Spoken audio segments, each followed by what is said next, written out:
বিংশ শতাব্দী অর্থাৎ 20 শতক ছিল সেই সব মানুষের যারা ছিল বুদ্ধিতে অনেক ভালো। তখনকার সময়টা ছিল আইকিউ অর্থাৎ ইন্টেলেকচুয়াল কোয়েশিয়েন্ট এর সময়।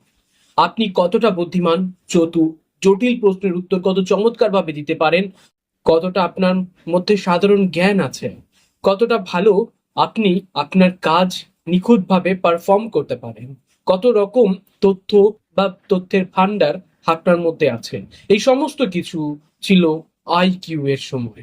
কিন্তু আজ একটি নতুন যুগ উদ্ভব হয়েছে।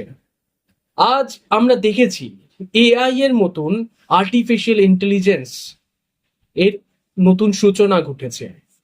আজ একবিংশ শতাব্দী অর্থাৎ 20 শতকে দাঁড়িয়ে আমরা শুধু সাধারণ জ্ঞানের উপর ভিত্তি করে কর্ম করতে পারি না।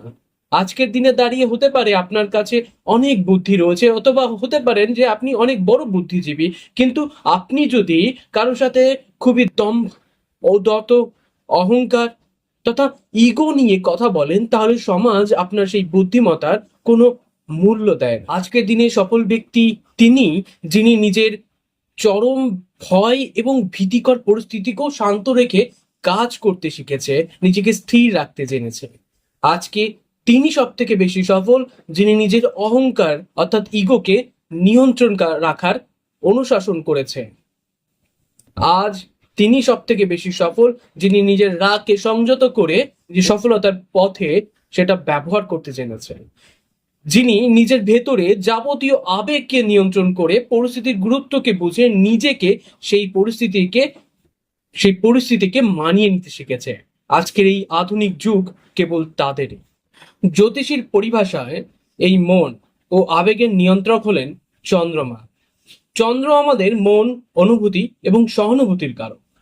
এই একবিংশ শতাব্দীতে যেখানে কৃত্রিম বুদ্ধিমত্তা অর্থাৎ এআই বা কম্পিউটারের যে বুধ এর তথ্য বিশ্লেষণের যুক্তি নিমেষেই করে দিচ্ছে, সেখানে মানুষের আসল শক্তি হয়ে দাঁড়িয়েছে তার মানসিক সহনশীলতা অর্থাৎ ইমোশনাল রেজিলেন্স।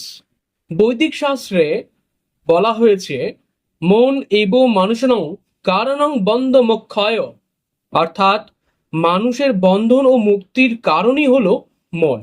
চন্দ্রের ভারসাম্য মানুষের জীবনে প্রজ্ঞা, ধৈর্য এবং সংকটময় মুহূর্তে স্থির থাকার মতন ক্ষমতা প্রদান করে। তাই একবিংশ শতাব্দীতে এই প্রকৃত বিজয়ী তিনিই হয়ে থাকেন, যিনি চন্দ্রের মতন শীতল থেকে চরম ভয় এবং প্রতিকূলতার পরিস্থিতিকেও নিজের মনকে অটল রাখতে শেখে।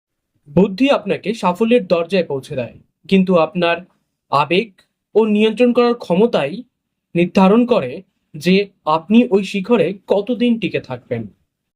এটি হলো কালজয়ী একবিংশ শতাব্দীর মূল গৌর সত্য।